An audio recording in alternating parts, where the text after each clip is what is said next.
Good morning বন্ধুরা, সোমাস day out and dine চ্যানেলে আপনাদের আবার স্বাগত।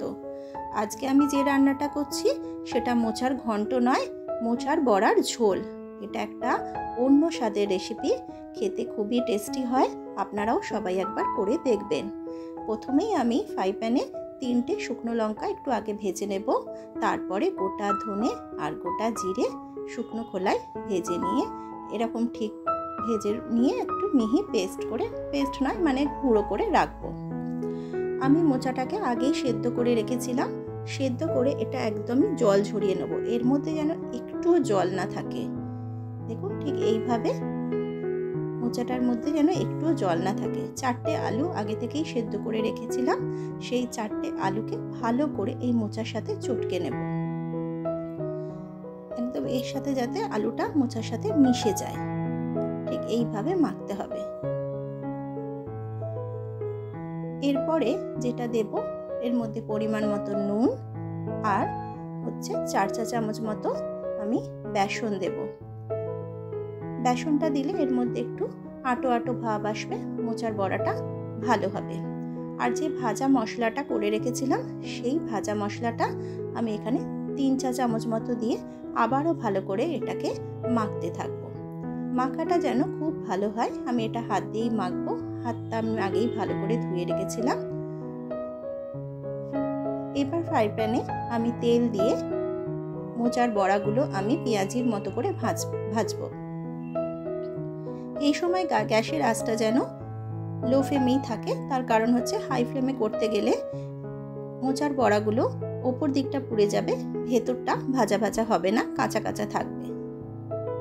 তাই এটা লো ফ্লেমে এরকম উল্টে পাল্টে নিয়ে দেখুন ভাজতে হবে।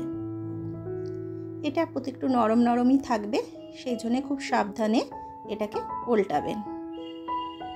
যখন এটা পুরো ভাজা হয়ে যাবে তখন গ্যাসটাকে হাই ফ্লেমে দিয়ে নেবেন, তাহলে একটা ক্রাঞ্চি ভাব চলে আসবে। দেখুন এবার কিন্তু আমি গ্যাসের আঁচটা হাই ফ্লেমেই দিয়ে দিয়েছি।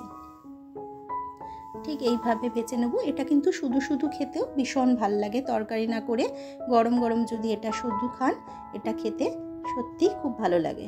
আর তরকারি করলে তো আপনি রুটি পরোটা যার সাথে ইচ্ছা খেতে পারেন, এত টেস্টি এটা পদ। মোচার বড়াগুলো ভেজে নিয়ে কড়াতে আমি শুকনো লঙ্কা এবং গোটা জিরে ফোড়ন দিয়ে 2 চা চামচ মতো আদা বাটা দিয়ে ভালো করে তেলে কষতে থাকবো। তারপরে মিডিয়াম সাইজ 3টে টমেটো দিয়ে নাড়াচাড়া করতে থাকবো। এদিকে টমেটোটা একটু ভাজা ভাজা হোক, তার মধ্যে আমি একটু নুনও মিশিয়ে দিলাম টমেটোটা যাতে একটু গলে যায়। এর মধ্যে আমি একটা মশলা তৈরি করে নেব।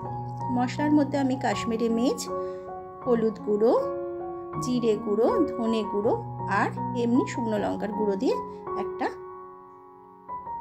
পেস্ট তৈরি করে নিলাম। টমেটোগুলো ভাজা ভাজা হয়ে এসেছে।